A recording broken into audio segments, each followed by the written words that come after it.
Well, my friend, are you strapped in? Because we're about to hurtle back to a past where the blood hadn't yet cooled on the stone slabs of Pompey's Curia, and the air of Rome still hummed with horror and bewilderment. Picture this: March 44 BC. A mob of senators, brandishing bloody daggers like a pack of rabid wolves, had just butchered Gaius Julius Caesar.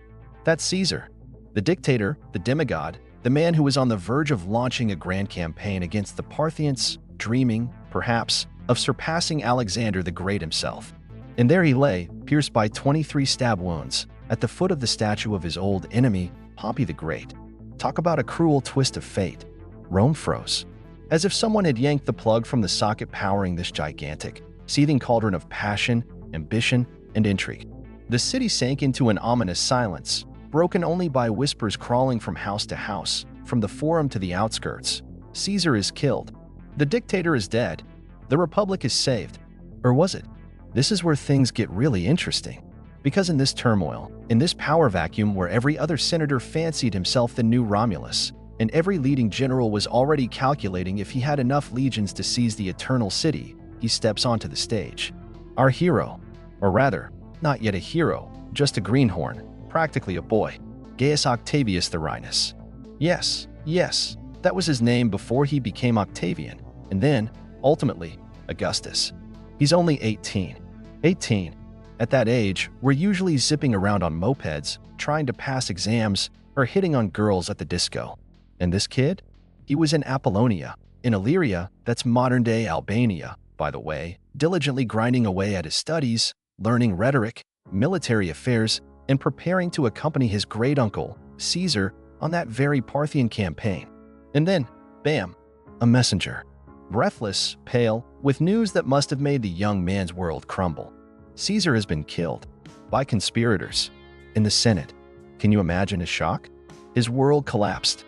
The man he revered as a father, Caesar had, in fact, adopted him in his will. Though Octavius didn't know this yet, the man he looked up to, who was his guiding star, was dead. Betrayed. And by whom? By men he had favored, whom he had pardoned, brought close to him. Brutus, his favorite. Cassius. The scoundrels. What was he to do?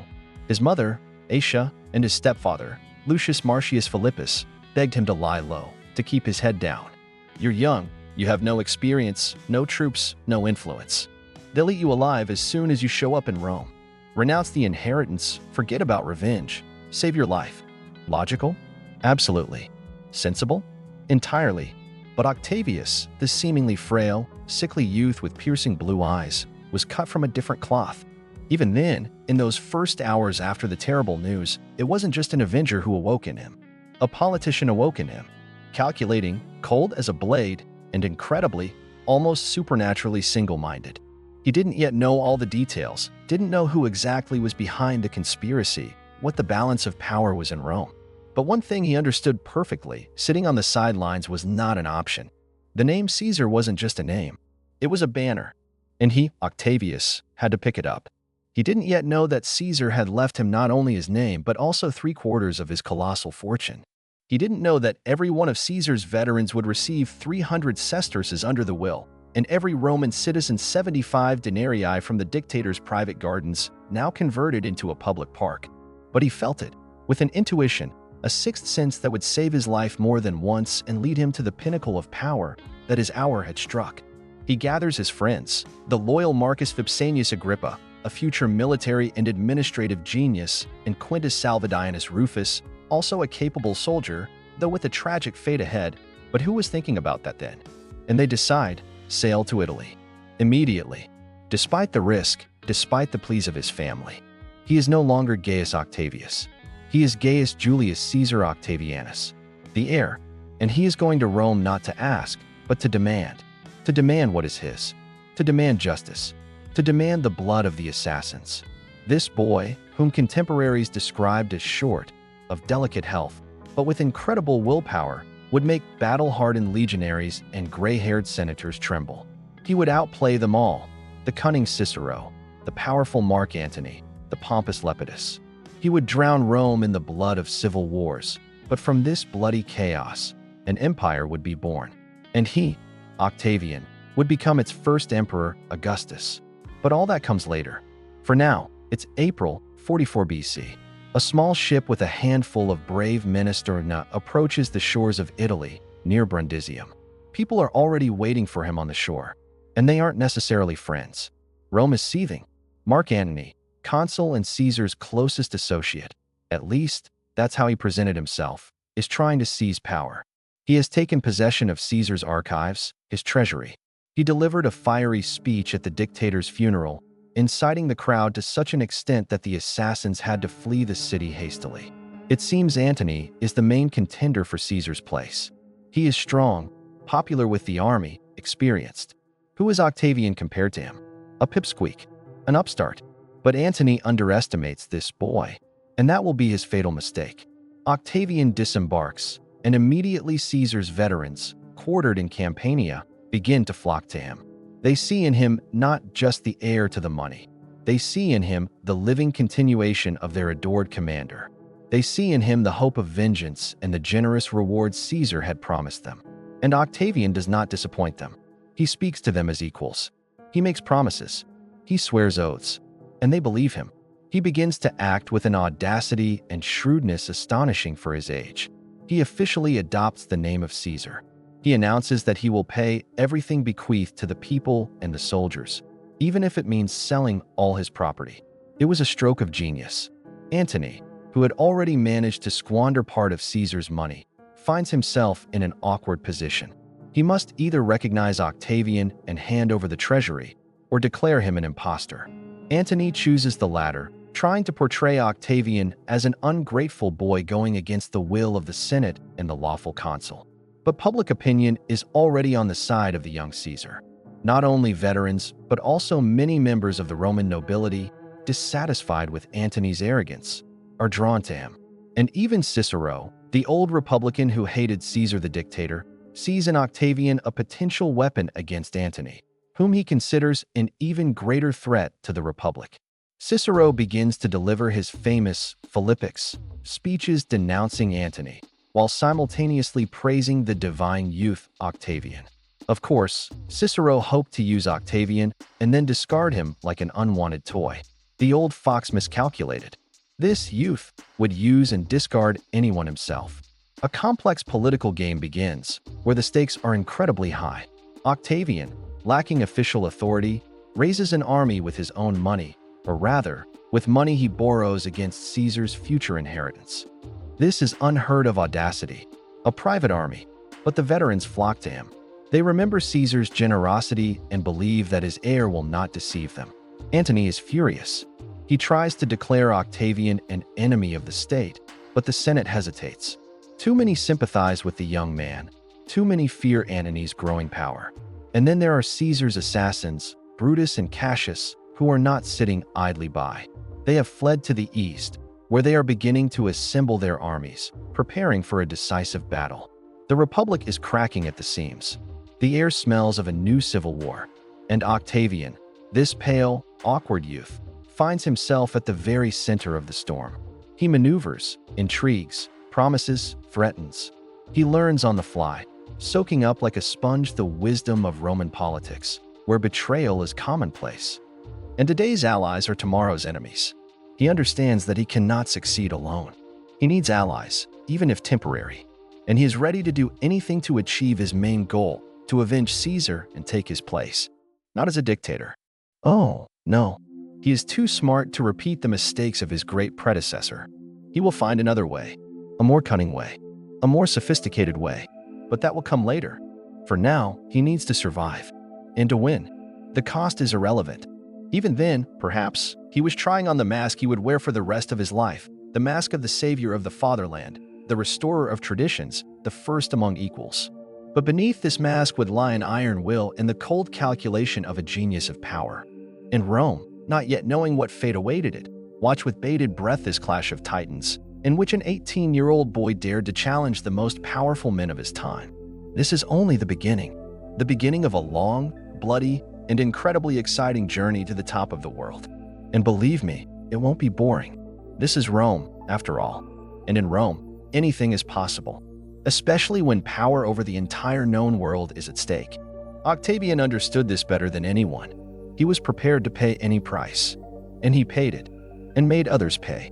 In full, Rome in those months resembled a disturbed anthill, where everyone dragged to their burrow whatever wasn't nailed down, while fiercely fighting with neighbors over spheres of influence. Antony, as the incumbent consul, initially felt like the master of the situation.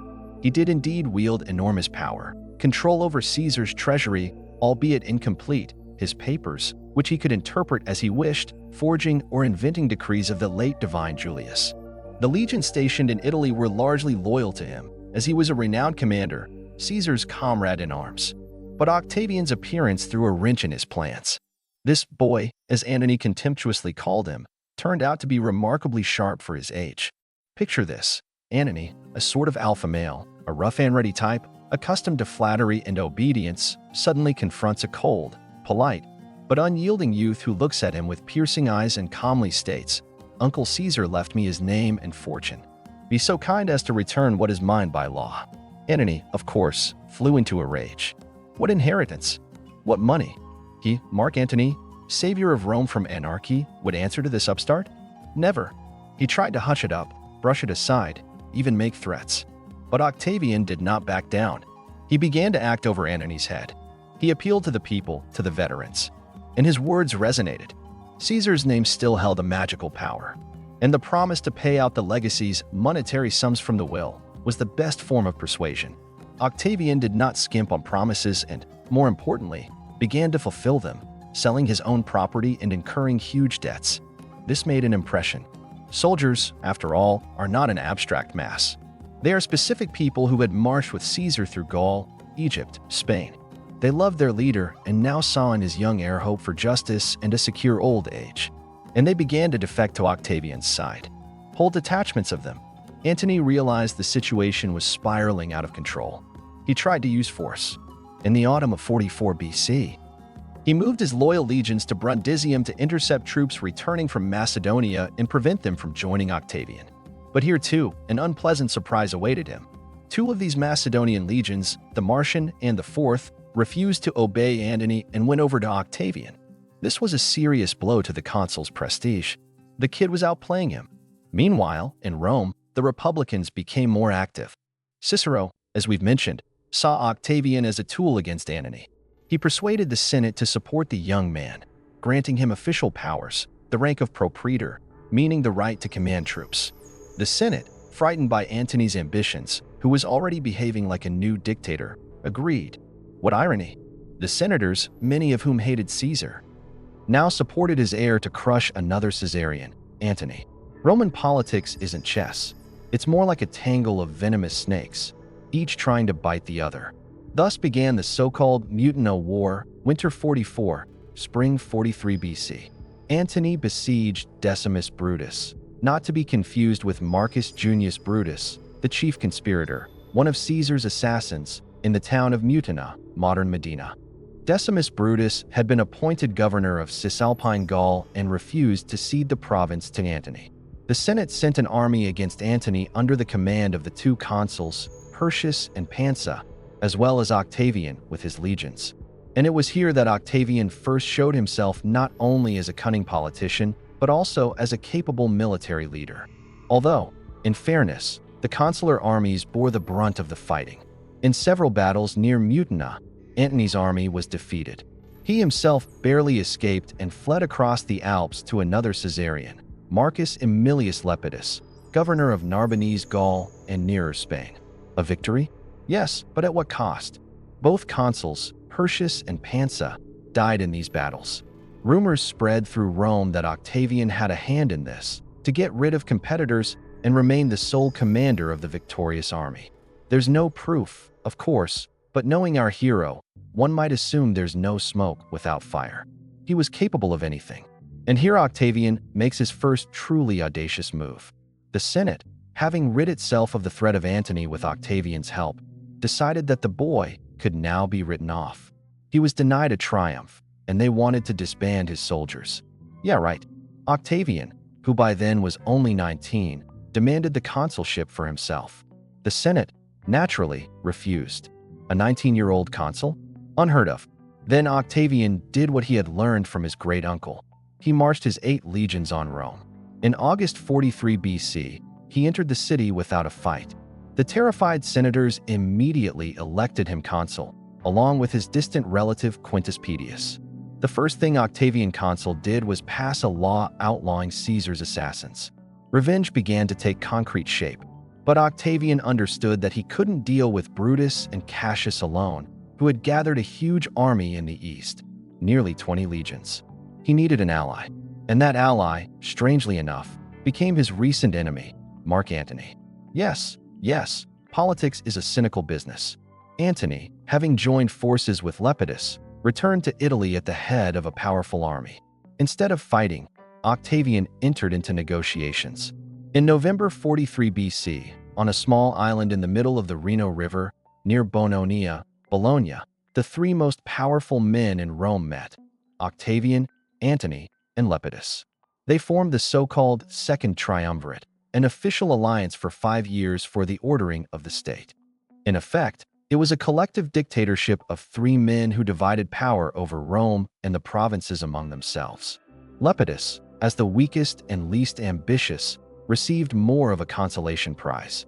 Real power was concentrated in the hands of Octavian and Antony, and the first thing the triumvirs decided to do was replenish their treasury and get rid of their enemies. How? By the old, proven method, prescriptions. Lists were drawn up of persons declared outlaws. Their property was confiscated, and a reward was offered for their heads. Rome was plunged into terror. Hundreds of senators and thousands of equestrians, representatives of the Roman aristocracy and business circles, were killed. Among the victims was Cicero. Antony hated him so much for the Philippics that he ordered not only the orator's death, but also that his severed head and right hand be displayed on the rostra in the Forum, where Cicero had once dazzled with his eloquence. Octavian, whom Cicero had supported so staunchly, did nothing to save his former patron. It is said he hesitated, but Antony was adamant. Or perhaps Octavian himself was not averse to getting rid of such an influential and independent politician. He learned quickly: cruelty, cynicism, betrayal. Everything was fair game if it brought him closer to his goal. He was no longer the naive youth who had arrived in Italy a year earlier. He was transforming into a hardened, ruthless player. The proscriptions brought the triumvirs enormous sums of money and eliminated many political opponents. Now they could focus on the main task, crushing the Republicans. In the autumn of 42 BC, the armies of the triumvirs and the Republicans clashed in 2 battles at Philippi in Macedonia. It was a colossal slaughter. About 200,000 men fought on both sides. The Republicans were commanded by Marcus Junius Brutus and Gaius Cassius Longinus. Octavian didn't particularly distinguish himself as a commander in these battles. It's said he was ill and spent most of his time in his tent. Antony bore the brunt of the command, crushing Cassius's army in the first battle. Cassius, not waiting for accurate news of the battle's progress and thinking all was lost, committed suicide. In the second battle, Antony and Octavian, or rather, his legions, inflicted a crushing defeat on Brutus's army. The noble Brutus, tyrant slayer, the last defender of the Republic, also chose death over captivity. Revenge was complete. Caesar's assassins were dead. Octavian could be satisfied. One of the main goals of his life had been achieved. But what next? The victory at Philippi did not bring peace. It merely opened a new stage in the struggle for power, now among the victors themselves. So, Caesar's assassins are punished, their heads, figuratively and some literally, have rolled. The Republic? Well, one could forget about it, at least in the form Brutus and Cassius envisioned. 3 remained on Rome's political Olympus, but it was clear to everyone that the throne, even if called a triumvir's curule chair, was designed for only one. Lepidus, that eternal third wheel, was more of a decorative figure, a kind of extra in the bloody drama being played out by Octavian and Antony. His ambitions didn't extend beyond wanting to keep his comfortable spot and line his pockets, so he didn't pose a serious threat, even though he commanded several legions and controlled Africa. The main struggle unfolded between the 2 chief predators, the young, calculating, and ever-strengthening Octavian, and the experienced, charismatic, but increasingly out-of-touch Antony. After Philippi, the triumvirs redivided the world. Antony, as the main hero of the victory, got the choicest piece, the rich and temptation-filled East. He received Greece, Asia Minor, Syria, Egypt. It was a world of luxury, ancient cultures, untold riches, and, of course, women. Octavian, however, was left with the headache: Italy and the western provinces, Gaul, Spain. Why a headache? Because it was in Italy that tens of thousands of veterans needed to be settled, demanding land and money. And where to get them? Only by taking them from the local population. Can you imagine the love Italian landowners felt for Octavian as their ancestral estates were confiscated? Unrest and rebellions began. To top it all off, Sextus Pompey, the younger son of Pompey the Great, was terrorizing the Mediterranean. He had seized Sicily, Sardinia, and Corsica, created a powerful fleet, and effectively established a naval blockade of Rome, cutting off grain supplies. Hunger is the best insider of rebellion. So Octavian had his hands full just trying to survive. He had to scramble frantically, pacifying the discontented, finding funds, and waging an exhausting war against Sextus Pompey. And all this time, he felt Antony's heavy gaze from the east. He wasn't idle either. Antony quickly settled into his new domains. He behaved like a Hellenistic monarch, surrounding himself with luxury, organizing lavish festivities. And, of course, he met her, Cleopatra, Queen of Egypt, the last of the Ptolemies, the woman who had once conquered Caesar's heart. Now it was Antony's turn. Cleopatra wasn't just a beauty, though that, undoubtedly, played a part. She was intelligent, educated, ambitious. She dreamed of restoring Egypt's greatness and perhaps even creating a new empire where Rome and Alexandria would be equal capitals. And Antony, the powerful Roman general, seemed the ideal instrument for achieving this goal. Their romance is a story in itself, full of passion, intrigue, and political calculation. For Antony, Cleopatra was not only a lover but also a source of vast resources: Egyptian gold, a fleet, grain. All this was so necessary for his plans. And his plans were grandiose. He saw himself as a new Alexander the Great, conqueror of the East. He began preparing a campaign against Parthia, Rome's long-standing and dangerous enemy. Octavian, meanwhile, in Italy, was literally cleaning the Augean stables. The most acute issue was the veterans. Land was scarce. It had to be confiscated from Italian cities. This provoked fierce resistance. One of the centers of discontent became the city of Perugia, modern Perugia. Lucius Antonius, Mark Antony's brother, then consul, and Fulvia, Mark Antony's wife, barricaded themselves there. Fulvia was an energetic, domineering woman, a true fury. She hated Octavian and constantly incited her husband and brother-in-law to war against him. Thus began the so-called Perusine War, 41 to 40 BC. Octavian besieged Perugia. The siege was long and brutal. The city suffered from famine. Eventually, Perugia fell.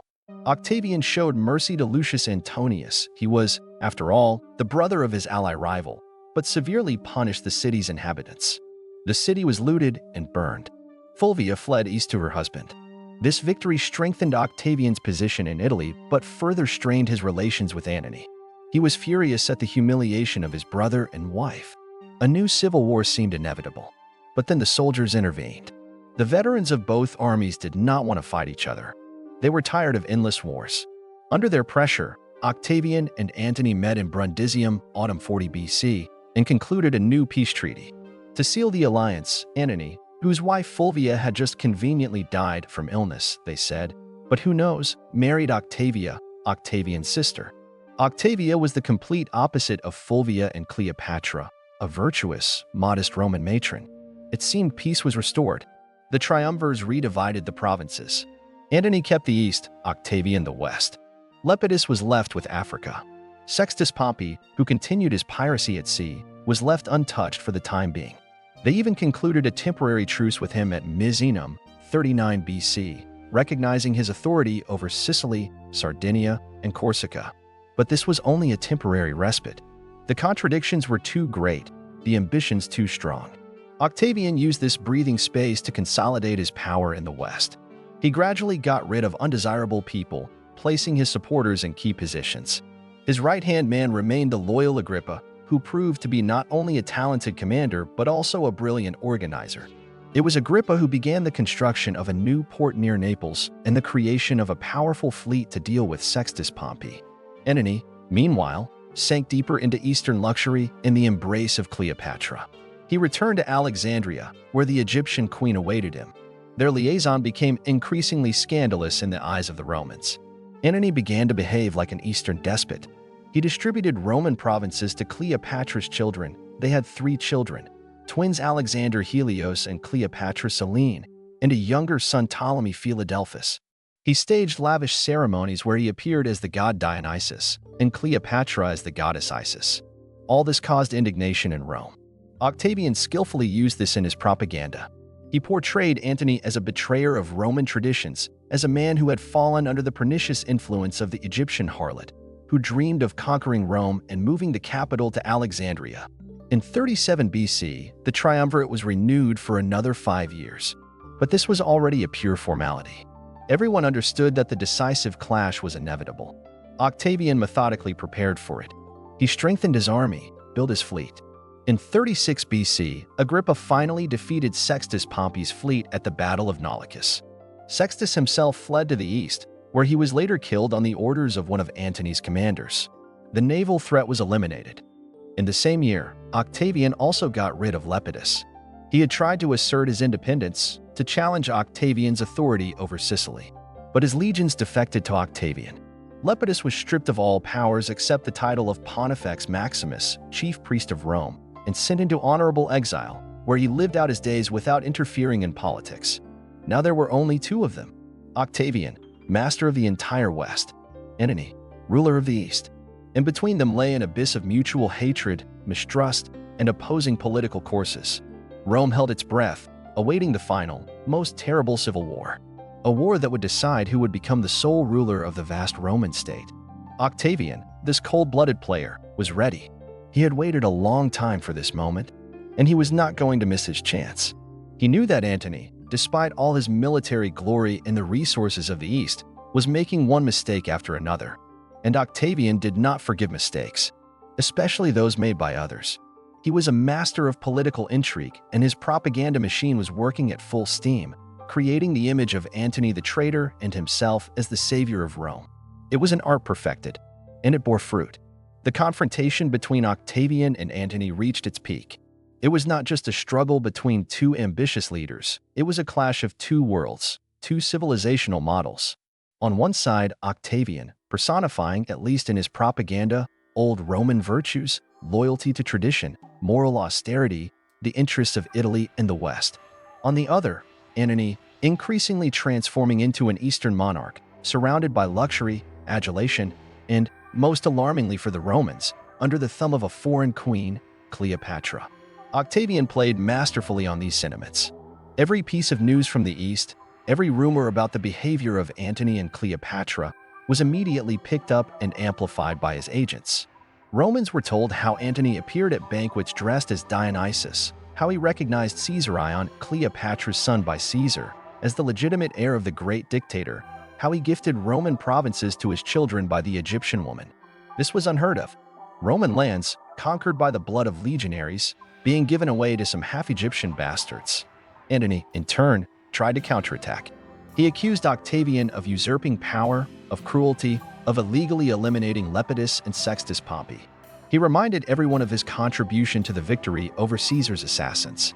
But his voice grew weaker. He was far away, in the East, while Octavian was here, in Rome, close to the Senate and the people. Moreover, Antony's military ventures in the East were not always successful. His major Parthian campaign, 36 BC, ended in disaster. He lost almost a third of his army retreating from hostile territory. This severely undermined his authority as an invincible commander. Octavian, on the other hand, was winning victories over Sextus Pompey, over Illyrian tribes in the Balkans. He was strengthening his reputation as a successful general and defender of Rome. The turning point came in 32 BC.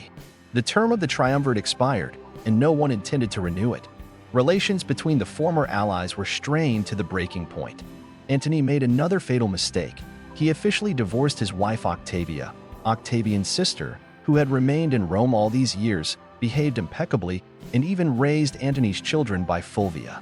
This divorce was perceived as a public insult not only to Octavia but to the entire Julian clan and to Octavian himself. It was like a slap in the face. Rome was outraged. How dare he trade a virtuous Roman matron for an Egyptian sorceress? Octavian immediately seized upon this. He managed to get the Senate to strip Antony of all his powers and declare war. But not on Antony. Declaring war on a Roman citizen, even a former consul, would have been bad form. It would have looked like another civil war. which everyone was tired of, but on. Cleopatra. Clever, wasn't it?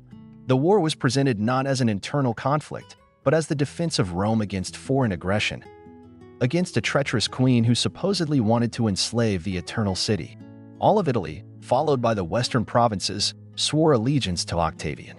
He became the leader of a united West, marching on a holy war against the Eastern threat.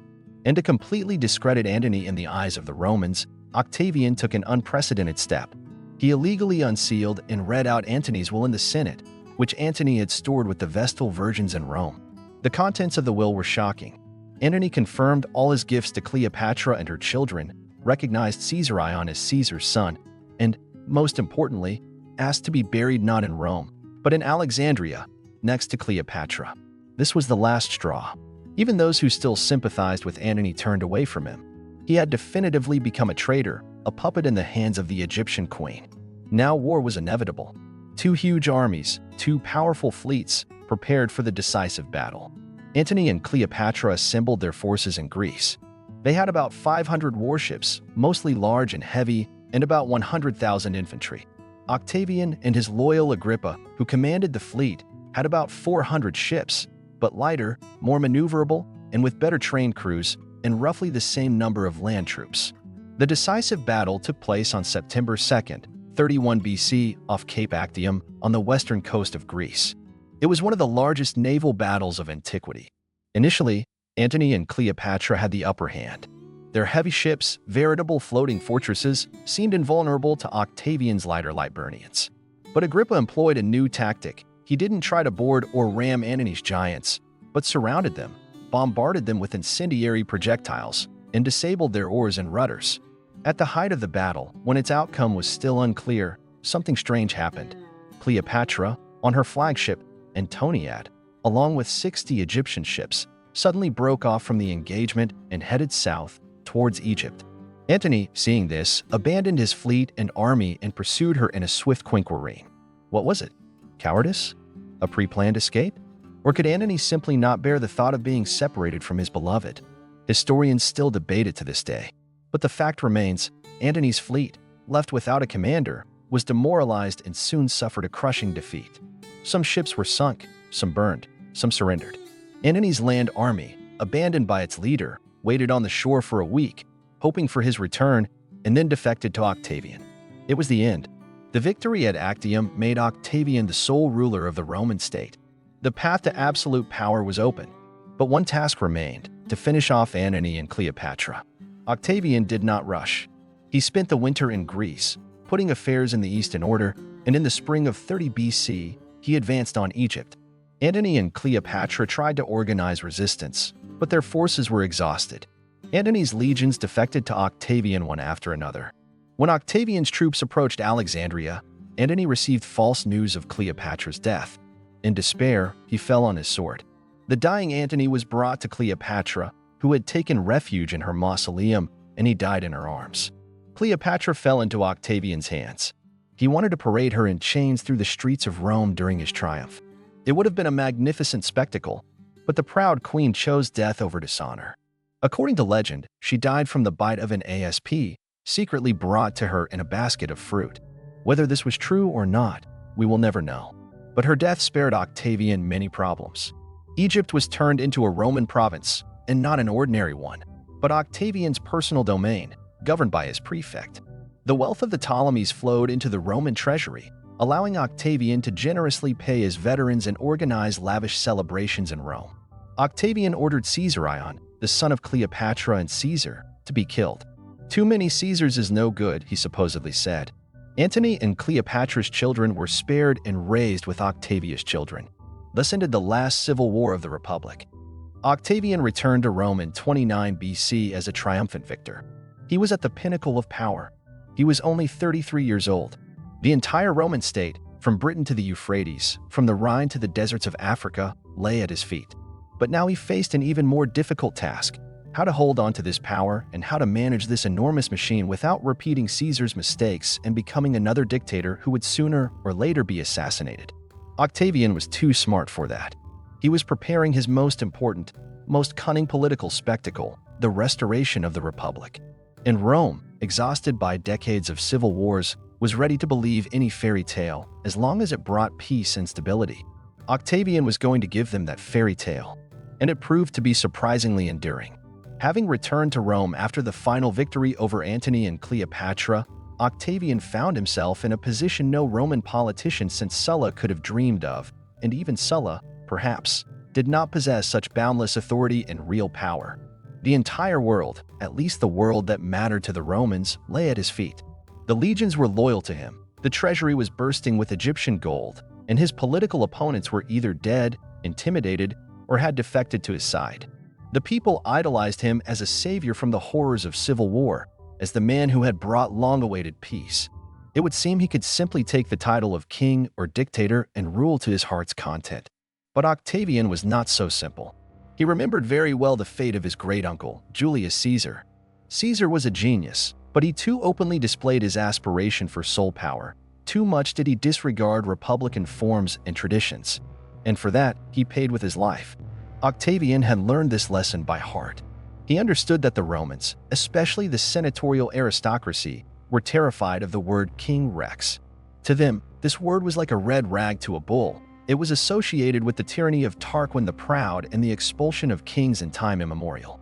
Therefore, Octavian decided to act more subtly, more cunningly. He conceived a grandiose political mystification, the aim of which was to retain all real power in his own hands while formally restoring republican institutions. It was a stroke of genius, worthy of his sharp and calculating mind.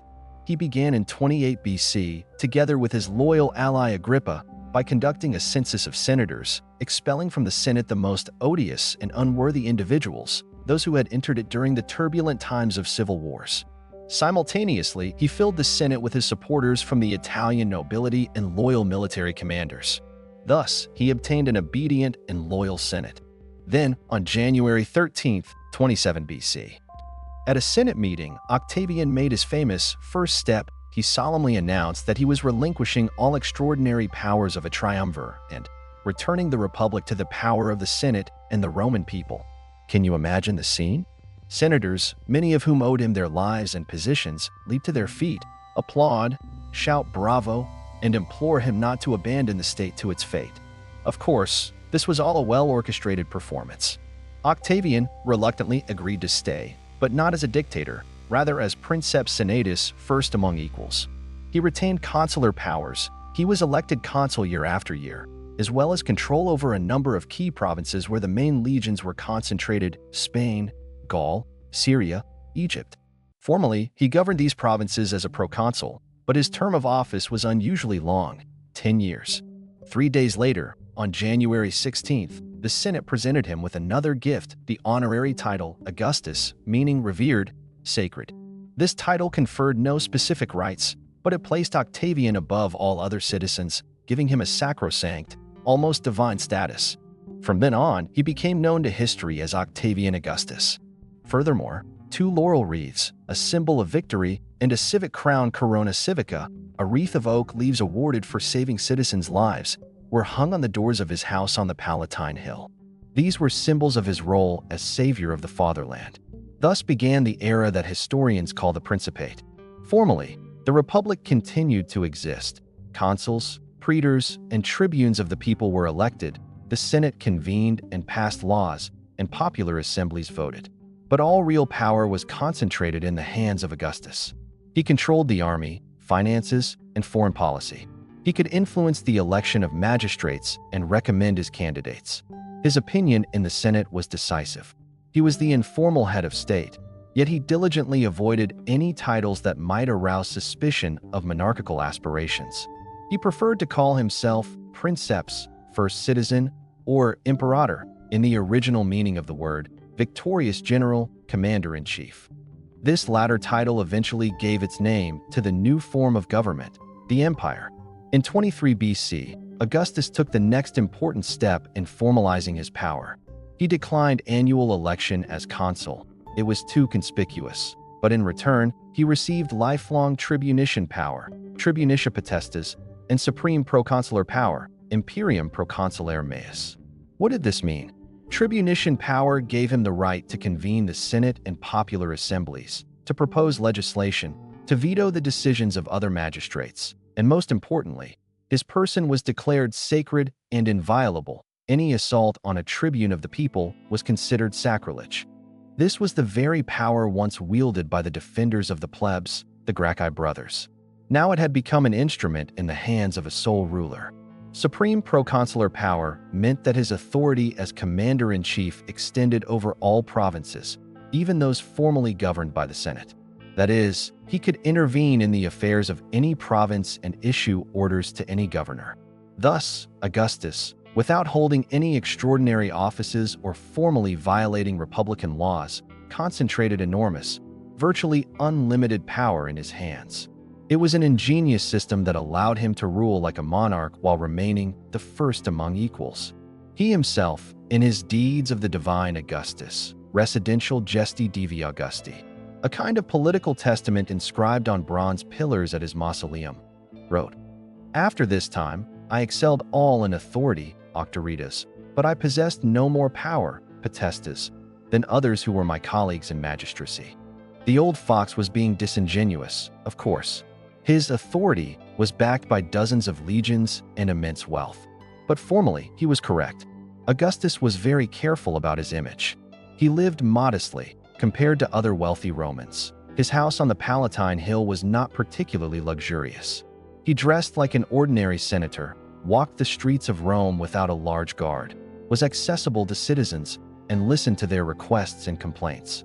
He painstakingly emphasized his respect for the Senate, although in reality, the Senate was merely an obedient tool in his hands. He restored many old religious cults and temples, attempting to revive the morals of the ancestors, mores maiorum. He issued laws against luxury, celibacy, and marital infidelity. Although he himself was no paragon of virtue in his youth, and his daughter Julia caused him considerable trouble with her licentious behavior. All this was part of a grand program to create the image of Father of the Fatherland, Pater Patrii, a title the Senate bestowed upon him in 2 BC, of which he was very proud. And the Romans, weary of chaos and bloodshed, accepted this new system. They received what they had long awaited: peace, stability, order. The Augustan era went down in history as the Roman peace, Pax Romana. Almost 2 centuries of relative tranquility and prosperity, when wars were waged only on the empire's borders, while law and order reigned within. This was Augustus's greatest achievement. He did not merely seize power. He created a system that ensured the long-term existence of the Roman Empire. He laid the foundations of imperial administration, the financial system, and the army. He carried out numerous reforms that brought order to the life of the vast state. He was not only a cunning politician and a successful general, but also an outstanding statesman. And although his path to power was marked by blood, cruelty, and betrayal, the results of his reign proved beneficial for millions of people. He truly found Rome a city of brick and left it a city of marble, not only in a literal but also in a figurative sense. He created an empire that endured for almost 5 more centuries in the West and 1,500 years in the East, Byzantium. And all this because, once, an 18-year-old boy, upon learning of his great-uncle's death, was not afraid but decided to challenge the entire world. And he won. Having established his cleverly disguised monarchy, Augustus did not rest on his laurels. He understood that merely seizing power was only half the battle. It was far more difficult to hold on to it and, more importantly, to use it for the good of the state, or, at least, in such a way that the state would not collapse and would ensure the stability of his own position. Thus began the long and painstaking process of building a new imperial system. Augustus was a true workaholic. He delved into every detail of governing the vast empire. One of his main concerns was the army. It was the legions that had brought him to power, and it was they who could take it away. Therefore, Augustus carried out a large-scale military reform. He reduced the size of the army from nearly 60 legions, a legacy of the civil wars, to 28, later reduced to 25 after the disaster in the Teutoburg forest. This was still an enormous force, about 150,000 legionaries, plus as many auxiliary troops recruited from non-citizens. But now it was a professional, standing army, completely loyal to the emperor. Soldiers served for 20 to 25 years, received regular pay, and upon retirement, a land grant or a monetary reward from a special military treasury, aerarium militare. which Augustus founded with his own funds and replenished with new taxes. The legions were stationed mainly in the border provinces, far from Rome, to prevent any ambitious general from being tempted to repeat the path of Caesar or Augustus himself. Legions were commanded by legates appointed by the emperor from among the senators, but real influence over the army belonged to Augustus himself as supreme commander-in-chief. He also created the Praetorian Guard, elite units, 9 cohorts, about 4,500 men, stationed in Rome and its vicinity. Formally, they were the emperor's bodyguards, but in reality, they became a powerful force capable of influencing politics, which indeed happened after Augustus's death. The next important task was to regularize the administration of the provinces. Under the Republic, governors, proconsuls, and propraetors often viewed their provinces as a source of personal enrichment, plundering the local population with impunity. Augustus tried to put an end to this. He divided the provinces into imperial and senatorial. He himself governed the imperial provinces, strategically more important, where legions were stationed, through his legates, whom he appointed for a fixed term and paid a salary from the treasury. This reduced corruption. Senatorial provinces, more peaceful and long Romanized, continued to be governed by proconsuls, chosen by lot from among senators, but Augustus also kept an eye on them through his procurators, financial agents. A regular postal service, cursus publicus, was established for rapid communication between Rome and the provinces. Censuses were conducted for fair taxation. Taxes were no longer collected by tax farmers, publicani, as before, but by state officials, which also reduced abuses. Augustus paid enormous attention to finances. The civil wars had bankrupted the treasury. Egyptian gold helped initially, but a stable system was needed. Augustus created 2 treasuries, the old republican one, Aerarium Saturni, formally managed by the Senate but effectively controlled by Augustus, and a new, imperial one, Fiscus, which received revenues from imperial provinces and certain taxes. It was from the Fiscus that the army, road construction, public buildings, and distributions of grain and money to the plebs were financed. Augustus understood that the stability of the empire depended not only on military strength but also on the welfare and loyalty of the population. Therefore, he built extensively. Rome was transformed under Augustus. New temples were built, including the Temple of Mars Altar and the new Forum of Augustus, theaters, Theater of Marcellus, aqueducts, and baths. Old buildings were repaired. Augustus boasted that he found Rome a city of brick and left it a city of marble. And this was no empty boast.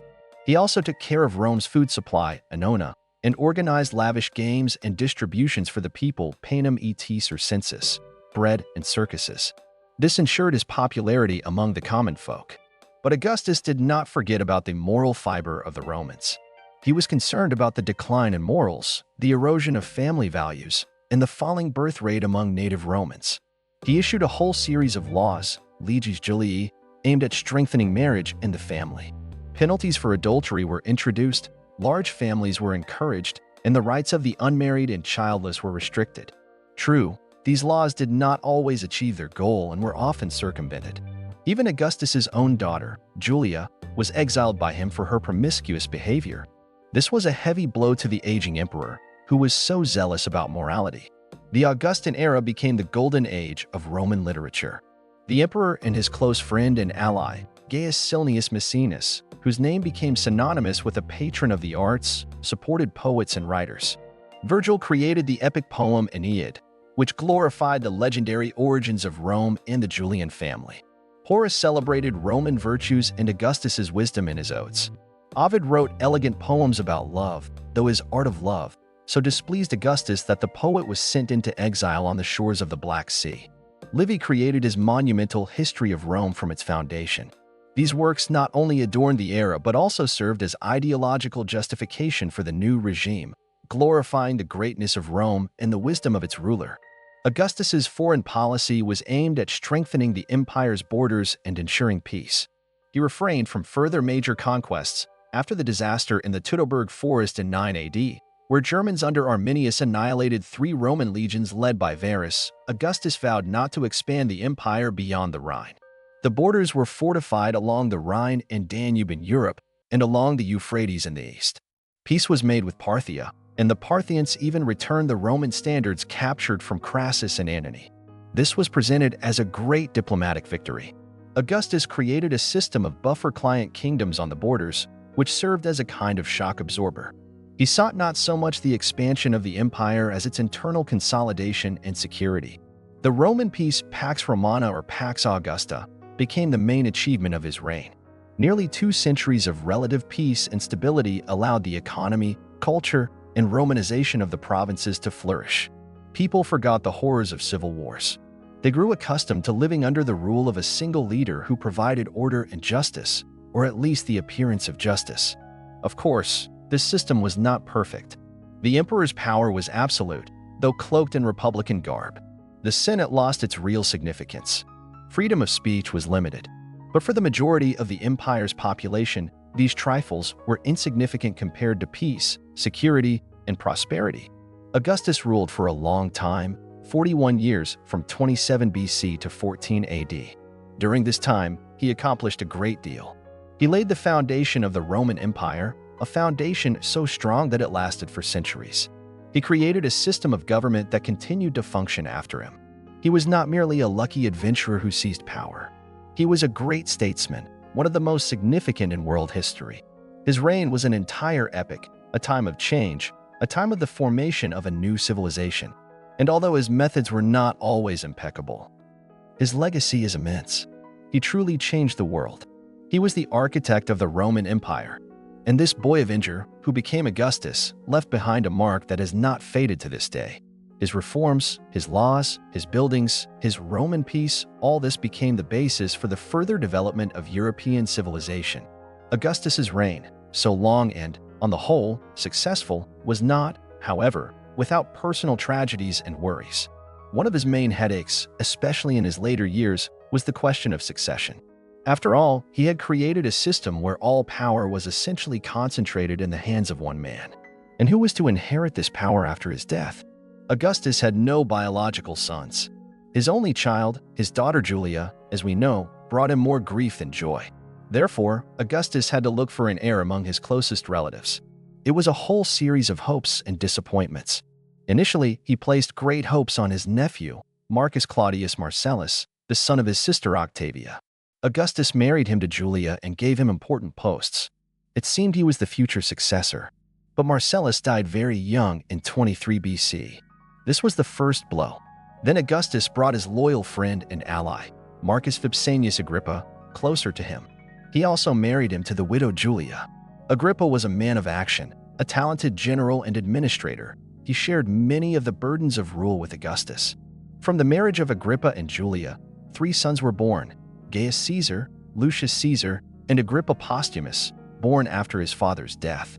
Augustus adopted Gaius and Lucius, gave them the name Caesar, and began to prepare them for supreme power. It seemed the problem was solved, but fate intervened again. Agrippa died in 12 BC. And then, one after another, the young Gaius and Lucius Caesar also died, Gaius in 4 AD, Lucius in 2 AD.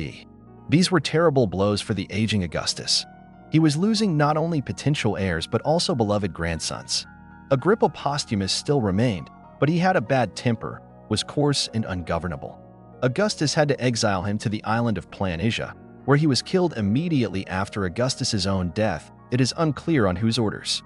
In this difficult situation, Augustus had to turn his attention to his stepsons, the children of his third wife, Livia Drusilla, from her first marriage to Tiberius Claudius Nero. These were Tiberius Claudius Nero, the future Emperor Tiberius, and Decimus Claudius Drusus, the elder. Drusus was a talented general, popular with the army, but he died as a result of an accident during a German campaign in 9 BC. Tiberius remained. Augustus's relationship with Tiberius was complex. Tiberius was a capable man, an experienced general and administrator, but he was also sullen, withdrawn, and suspicious. He did not enjoy Augustus's particular affection, and Tiberius himself, it seems, did not aspire to power. Augustus even forced him to divorce his beloved wife Vipsania Agrippina, Agrippa's daughter from his first marriage, and marry his own licentious daughter Julia after Agrippa's death. This marriage was unhappy and humiliating for Tiberius. For a time, Tiberius even withdrew into voluntary exile on the island of Rhodes, distancing himself from state affairs. But after the deaths of Gaius and Lucius Caesar, Augustus had no choice but to recall Tiberius. In 4 AD, Augustus adopted Tiberius and made him his co-ruler, endowing him with tribunician power and proconsular imperium. At the same time, Augustus forced Tiberius to adopt his nephew Germanicus, son of the deceased Drusus the Elder and Antonia Minor, daughter of Mark Antony and Octavia. Germanicus was young, popular, and married to Agrippina the Elder, daughter of Agrippa and Julia, meaning Augustus's own granddaughter. In him, Augustus perhaps saw a more distant, but desired, successor after Tiberius. So the system of succession turned out to be quite convoluted. But, at least, an official successor was appointed, Tiberius. Augustus lived to a ripe old age. He died on August 19, 14 AD, in the town of Nola in Campania, in the very house where his father had once died. He was almost 76 years old. According to legend, his last words were, "Have I played the comedy of life well? If so, then applaud."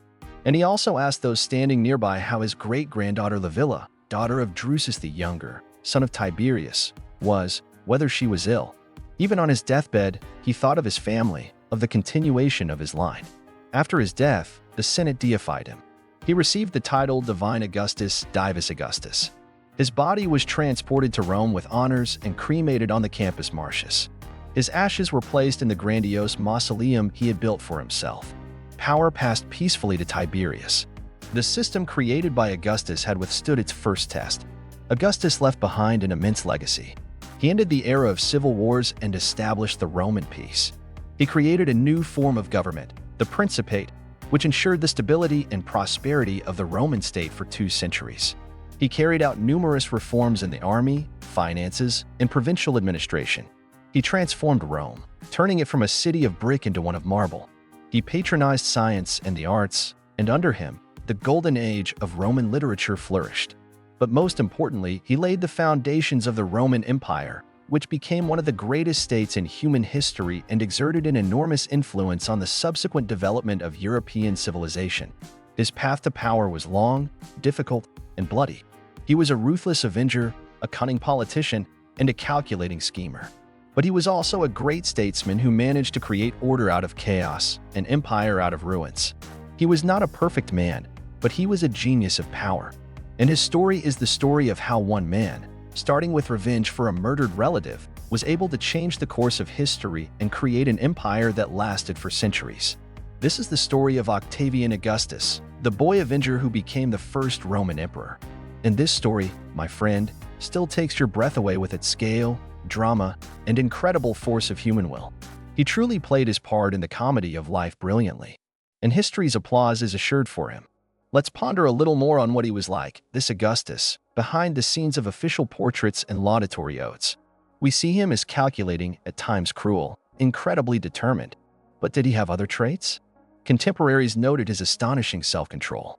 He rarely lost his temper, maintaining an icy calm even in the most critical situations. It is said he had rather weak eyes and disliked being stared at intently. He was superstitious, feared thunderstorms, and always carried a piece of sealskin as an amulet. His health was poor throughout his life. He was often ill, yet he possessed incredible industriousness and stamina when it came to state affairs.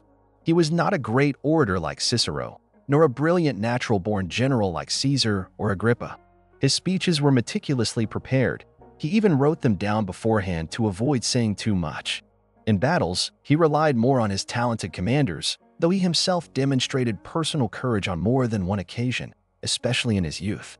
His main strength lay in his intellect, his ability to analyze situations, calculate moves in advance, choose the right people, and manipulate them. He was a master of the political game, an unsurpassed schemer.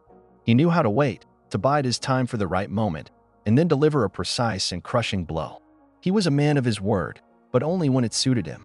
He could be treacherous and perfidious if he believed it served his goals or the interests of the state, which, of course, he identified with his own. Let's recall, for instance, the story of Cicero, whom he handed over to Antony, or Lepidus, whom he so easily eliminated. Yet, at the same time, he also knew how to be grateful. He generously rewarded his supporters and was loyal to his friends, such as Agrippa or Maecenas. Their friendship endured all trials and lasted for decades. In his personal life, he was no ascetic, especially in his youth. There were rumors of his numerous love affairs. But his marriage to Livia Drusilla, his third and final wife, was long and, apparently, strong. Livia was an intelligent, strong-willed, and ambitious woman. She exerted great influence on Augustus and was his loyal partner in many affairs. Though malicious tongues accused her of involvement in the deaths of some of Augustus's potential heirs to clear the path to power for her son Tiberius. But this, again, is in the realm of speculation and rumor. Augustus highly valued family, at least outwardly. He tried to be a strict father and grandfather, but, as we saw with Julia's example, he did not always succeed. He was a man of his era, with all its prejudices and cruelties. The proscriptions with which he, along with Antony and Lepidus, drenched Rome in blood, will forever remain a dark stain on his reputation. But he managed to learn from the past. Upon becoming sole ruler, he ended the terror and proclaimed an era of clemency and concord, Clementia et Concordia. Of course, this was part of his political program, but it worked. People were tired of blood and wanted peace, and Augustus gave them this peace. He was a self-made man. Yes, he was Caesar's heir, but that inheritance still had to be one.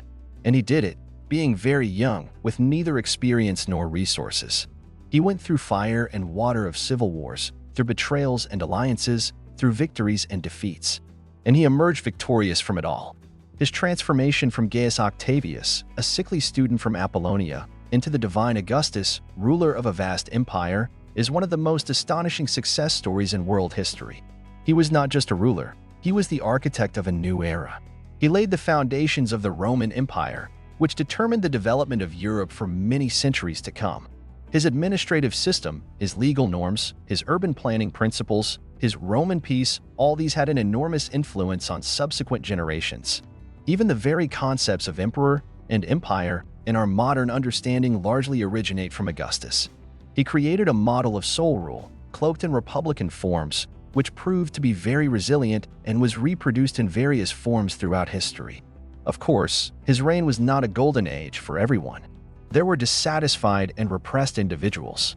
Freedom of speech was limited. But for the majority of the empire's population, the Augustan era truly became a time of peace, stability, and relative prosperity. He managed to find a balance between the interests of different social strata, between Rome and the provinces, between the army and the civilian population. And in this, perhaps, lay the main secret of his success. He was a pragmatist to the core. He did not chase utopian ideals. He solved concrete problems. He understood that it was impossible to govern such a vast and diverse power relying solely on force. Ideology, consent, and legitimacy, at least apparent, were also needed. And he managed to create all of this. His long reign gave Rome a respite after decades of chaos. During this time, an entire generation grew up that did not know the horrors of civil wars. People became accustomed to peace and order, accustomed to the power of the princeps. And when Augustus died, no one even thought of returning to the old republic. The empire had become a reality. And this, perhaps, is his main achievement. He did not just change Rome, he changed the world. And his figure still evokes debate and admiration. The boy avenger who became a god. Is this not a story for eternity? Thinking about Augustus's legacy, one cannot help but be amazed by the scale of his personality and accomplishments. He wasn't just patching holes in the dilapidated republican system.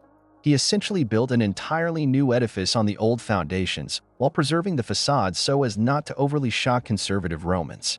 This was the art of political acrobatics at its finest. Imagine how many factors he had to consider: the ambitions of senators, the mood of the plebs, the loyalty of the legions, the interests of the provinces, relations with neighboring peoples. And he managed to find solutions that, if they did not satisfy everyone, at least ensured the stability of the system. His Roman peace was not just the absence of major wars within the empire. It was a whole system of measures aimed at integrating various peoples and cultures into a single imperial space. The Romanization of the provinces was in full swing. The Latin language and Roman culture spread throughout the Mediterranean and far beyond. Roads, aqueducts, and cities were built according to the Roman model. Roman law became a universal regulator of relations. And all this contributed to the creation of a unified economic and cultural space. Augustus understood the importance of ideology. He did not just seize power by force. He strove to legitimize it in the eyes of contemporaries and posterity. That is why so much attention was paid to the imperial cult, still very cautious at this stage, more like veneration of Augustus's genius and his family the restoration of old religious traditions, and the promotion of Roman virtues. Virgil's Aeneid, glorifying the divine origin of the Julian family and Rome's mission to rule the world, was not just a literary masterpiece but also a powerful ideological weapon. Augustus was a master of self-promotion, as we would say today. He meticulously crafted his image as the father of the fatherland, a modest and wise ruler caring for the welfare of his subjects. His Deeds of the Divine Augustus is a brilliant example of political autobiography, where he lists his services to Rome, modestly omitting some unsavory moments of his path to power. But even if we strip away all the propagandistic chaff, it is impossible not to recognize that Augustus truly did a great deal for Rome. He ended the civil wars that had nearly destroyed the state. He reorganized the army, making it a reliable pillar of the throne and protector of the borders. He put finances and provincial administration in order, reducing corruption and arbitrariness. He adorned Rome with magnificent buildings and provided its inhabitants with bread and circuses. He created the conditions for the flourishing of culture and the arts. And most importantly, he gave Rome almost half a century of peace and stability, which allowed the empire to strengthen and develop. Of course, the price for this peace was high. The Republic died, though its ghost lingered over Rome for a long time. Freedom of speech and political activity were suppressed. The emperor's power became absolute, and this paved the way for abuses by his successors, as happened under Caligula, Nero, and others. But for most inhabitants of the empire, these losses were not as tangible as the acquisition of peace and order. They were willing to trade illusory republican freedom, which, in any case, was enjoyed only by a narrow stratum of the aristocracy, for real security and stability. Augustus managed to capture these sentiments and use them to his advantage. He was not just a lucky politician, he was a genius of power who understood mass psychology and knew how to manipulate it. He was a man who changed the course of history. His reign became a turning point in the history of Rome and all of ancient civilization. He ended the era of the Republic and ushered in the era of the Empire. And this empire, created by him, endured for many more centuries, leaving an indelible mark on human history. His name became synonymous with a wise and successful ruler. The title, Augustus, was borne by all subsequent Roman emperors and later by the rulers of the Holy Roman Empire.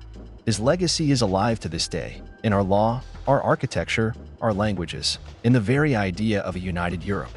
So, when we speak of Octavian Augustus, we are not just talking about some ancient ruler. We are talking about a man who, in many ways, shaped the world we live in. And his story is an eternal lesson in how ambition, intellect, will, and luck can lead a person to the heights of power and change the destinies of millions. It is the story of how a boy avenger became not just an emperor, but a symbol of an entire era. And this era, the Augustan Age, is still considered one of the most brilliant periods in human history. And although his path was strewn not only with roses but also with thorns, and sometimes the corpses of enemies, the ultimate result of his activities was astounding. He truly restored the Republic, but as he understood it, as a strong, centralized state capable of ensuring peace and order. And in this, he had no equal. Concluding our story about the incredible life of Octavian Augustus, one cannot help but wonder what made him so exceptional. Was it simply luck, a confluence of circumstances? Or was there truly something in this man that allowed him to rise above all others and change the world? I believe it was a combination of many factors. Firstly, of course, the name Caesar. It opened many doors for him, gave him an initial capital of popularity, especially among veterans. But a name alone would not have been enough. How many other relatives and associates of Caesar were there who could not or did not want to take advantage of the situation? Secondly, his personal qualities. Intelligence, calculation, incredible determination, an iron will, the ability to wait and strike at the right moment. He was a master of political intrigue, capable of outplaying far more experienced and powerful rivals. He knew how to learn from his own and others' mistakes. He was not a natural-born military genius, but he knew how to choose talented commanders, like Agrippa, and trust them. Thirdly, his ability to adapt to changing circumstances. He began as an avenger, then became one of the triumvir dictators, and ended as father of the fatherland and restorer of the Republic. He knew how to change masks, to choose the role that was most advantageous at any given moment. He was a pragmatist, unbound by dogmas or ideologies. His main goal was power, but he understood that power for power's sake was meaningless. He wanted to use it to create a stable and prosperous state. Fourthly, he was fortunate in his circle. People like Agrippa and Maecenas were not just loyal executors of his will, but also talented assistants, friends, and advisors. Without them, it would have been much harder for him. Fifthly, the historical moment. The Roman Republic had by then outlived itself. Centuries of civil wars, corruption, and political instability had led to a situation where the majority of the population craved peace and order at any cost. People were tired of chaos and were ready to accept a strong hand capable of establishing order. Augustus turned out to be the man who could offer them this. He caught the spirit of the times and managed to ride the wave. And, of course, one cannot discount his longevity. He ruled for over 40 years. During this time, he managed not only to create a new system but also to strengthen it, to raise an entire generation of people who could no longer imagine any other life. If he had died earlier, who knows how Rome's fate would have unfolded. His legacy is immense. He did not just found the Roman Empire, he laid the foundations of European civilization for many centuries to come. Roman law, the Latin language, Christianity, which arose and spread within the Roman Empire, ideas of statehood, citizenship, universalism, all these are, in one way or another, connected with the era that Augustus ushered in. He was a complex and contradictory figure, cruel and merciful, treacherous and loyal, cynical and pious. He was a man of his era, but he managed to rise above it and become one of the greatest statesmen in history. His story is not just a tale of a struggle for power. It is the story of how one man was able to change the world, of how youth, driven by a thirst for revenge, transformed into a wise ruler who created an empire that endured for centuries and left an indelible mark on human memory. And even today, 2,000 years later, we continue to study his life, admire his genius, and debate his role in history. Because Octavian Augustus is not just a name from a textbook. He is a symbol of an entire era, a symbol of power, wisdom, and the incredible strength of the human spirit. He truly played the comedy of life brilliantly, and the curtain fell to applause that still echoes today. That's the kind of guy he was. Started as an avenger, ended as a god. Well, or almost. At least for the Romans, he definitely became something like that. And you have to agree, such a transformation deserves to be remembered.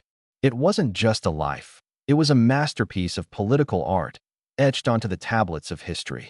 And every time we speak of the greatness of Rome, we involuntarily recall the one who largely created and preserved that greatness. Octavian Augustus, the boy who built an empire. And that, my friend, is damn cool.